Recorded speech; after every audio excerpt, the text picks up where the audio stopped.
everyone, welcome to Royals at the Ranch. I think we're up to episode 17. I am Lori with Behavior Education at Spirit Keeper Equine Sanctuary. This is Radek. He's our Angolan python at Spirit Keeper Equine Sanctuary.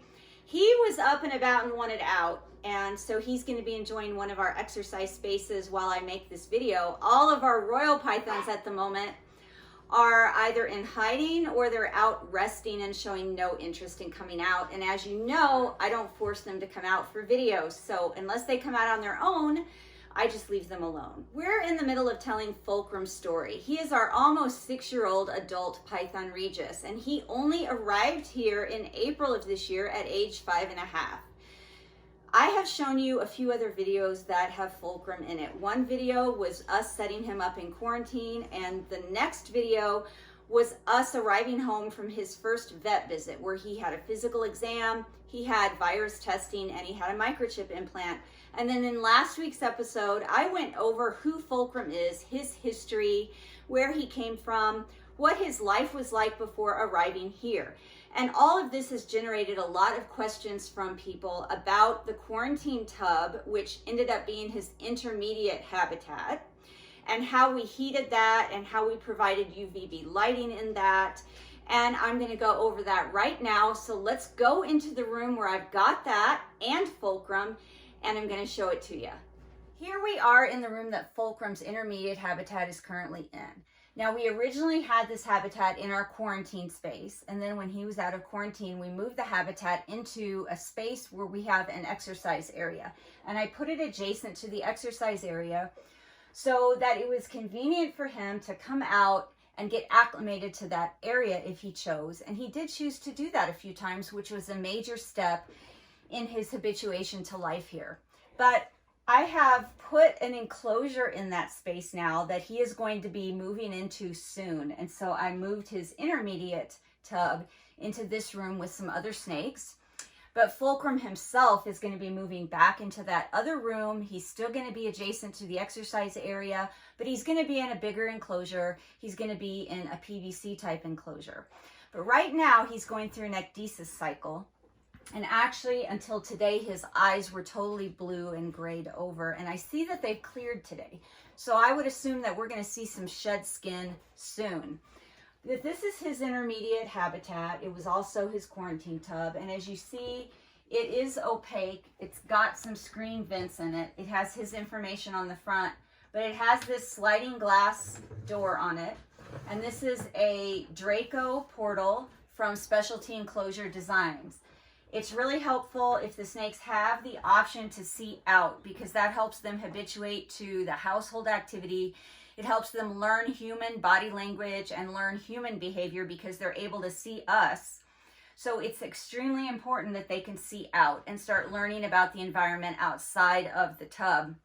But they need to have plenty of places where they can retreat inside and hide and feel safe and comfortable and not look out if they don't want to see what's going on outside. Now, if you notice on the glass here, I've got this piece of paper and I've colored it like blue and yellow and green. And that I did so that he would understand when this glass was shut and when it was open. So if he can see this, I was hoping he would learn that the door was closed because he didn't really understand what the transparent barrier was.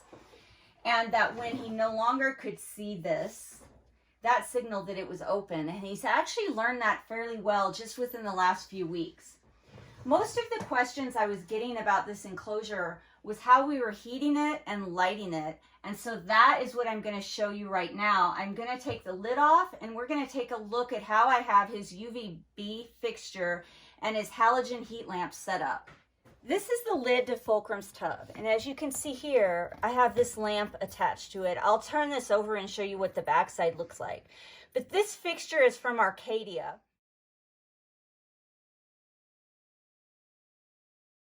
And I have it attached to the lid so it can't be pushed up. Have it attached with these springs. And this is his halogen heat lamp. So I'm going to flip this over and show you what the other side looks like. So this is what the tub roof looks like from Fulcrum's perspective. And you can see that there's a cage over this lamp. I've got a halogen bulb in here, and it's only a 25 watt, Because this is a plastic tub, it holds heat pretty well, and I don't want him to get too hot. And our ambient room temperature is about 76 to 82 degrees anyway. So this is only a 25 watt halogen. And what I did is I cut a hole in this tub lid that would fit this screen lamp protector and this fixture through. So it's just sitting through this hole. And then I already showed you how it's attached on the other side. And then this is a T5 UVB light bar. It does not get very warm. It doesn't get warm enough to burn the animal. None of this gets warm enough to melt the plastic. We tested this out. We left everything on for a full 24 hours before we even put Fulcrum in here to make sure the plastic wasn't going to melt and this wasn't going to get too hot, and it did not.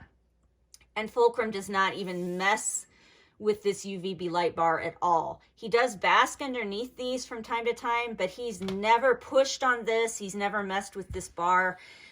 But Arcadia does sell guards for this. So you could get a screen just like this one that's rectangular shape, and it fits right over the UVB light bar if you have a snake that you think is going to bother that.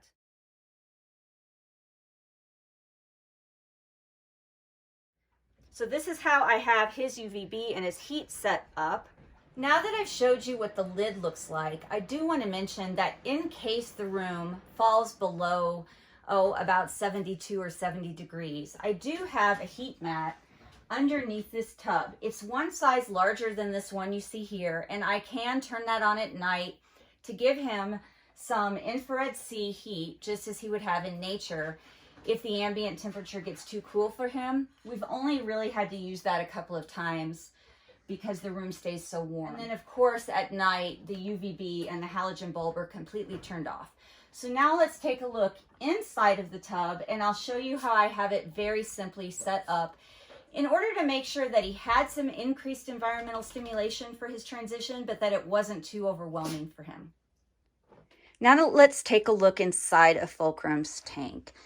So I've got just a simple ceramic water dish. I've got some aspen bedding, and I have one diagonal branch going from the bottom left corner to the top right corner. And then I've got a humid hide on this end, and it pretty much takes up most of the space in that end of the tub. It's about twice as big as it actually would need to be, but because he was used to living in a rack bin, I wanted to make sure he had something similar available inside the tub, even though he was in a tub to begin with. And he actually does spend quite a bit of time in this humid hide. It's got damp sphagnum moss in it.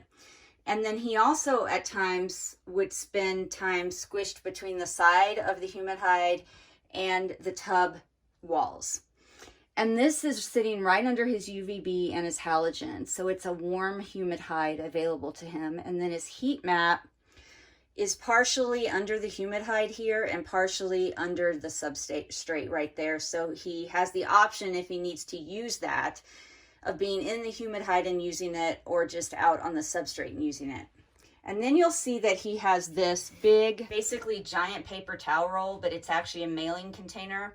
And surprisingly, he likes to lay underneath it, as you see here. He doesn't lay inside it. He often lays on top of it and partially on top of this branch, and he lays on top of and inside his humid hide a lot, but he doesn't go inside of this tube.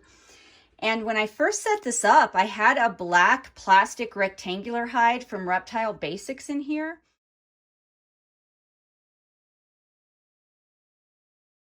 And he never used it.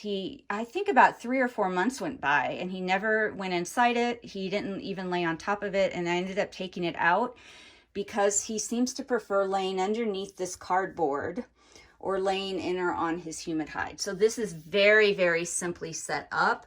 I wanted him to have some introduction to environmental stimulation without being too scared, without me putting a ton of stuff in here and creating too much complexity, since prior to this he was just used to an empty tub with a water dish and plain paper as substrate. So now we're just going to put this back on the top. This has worked out really, really well, and it's been actually a pretty easy way to provide him with halogen heat from above to replicate the sun as much as I'm able to in that UVB light bar. So now let's go take a look at the enclosure he's going to move into once he is finished with his ecdysis cycle. This is the habitat that Fulcrum's going to be moving into soon. Now, it's not huge. I don't expect this to be his ultimate habitat. I expect this to be one step up from the intermediate enclosure that he's in now. And this is a Zen 4 foot long by 2 foot deep by 16-inch high PVC enclosure. It's got sliding doors on the front. And I have it set up right now with aspen bedding on most of the bottom.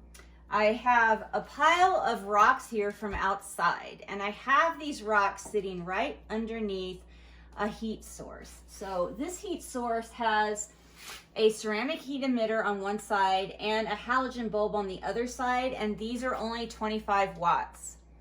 And then back here is his UVB light bar. It's the T5 from Arcadia.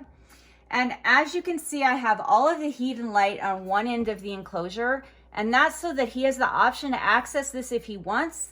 But then, if you come over here to the other side of the enclosure, he has the option to get away from those lights, and he has this sky hide, which I'll be interested to see if he uses, since he did not use this hide when it was on the ground. I'll be interested to see if he uses it now that it's elevated. But he's got a large water dish on this side, but this whole side is shaded basically. There's no heat or light on this side. And what I'm going to do is bring his branch and his cardboard roll from the other enclosure, and I'm also going to bring his humid hide and put it in here. So I know the enclosure looks pretty bare right now, but I'm going to be moving the furnishings from his intermediate tub into this one. So his cardboard tube will move in here, his humid hide will move in here, and his branch will move in here. And then I'll see how he does with that. Now I've moved the exercise space that was actually sitting here, and I've moved it on top of his enclosure. And this enclosure has a screen top, and there are openings on the sides of the exercise space, in the back, and on this side for ventilation. So this will be an easy way for him to exit his enclosure if he chooses and come up here and utilize this exercise space, which he's already used several times, and I would actually say that he's acclimated to, he's used to it. He's been on it at least half a dozen times now, and that's been by choice because his quarantine tub used to be right here, and I was able to open it and he would come out and he would use this exercise space. So when he's through with his shedding cycle, our next step for Fulcrum is to move him into this and see how he does. Everybody, I want to thank you so much for watching, for your interest in snake training behavior, and for your interest in Python Regis and learning how we introduce them to our facility here and how they're each acclimating. Fulcrum is a special case because he was 5.5 years old when he arrived here, and he had very little life experience outside of a rack system. It's been an interesting journey with him, and I hope that you'll continue to follow that as we progress. So next week, hopefully he will have shed and moved into his new enclosure, and we'll get an update on how he's doing there. And until next time, everybody, please remember to always be kind and love your animals.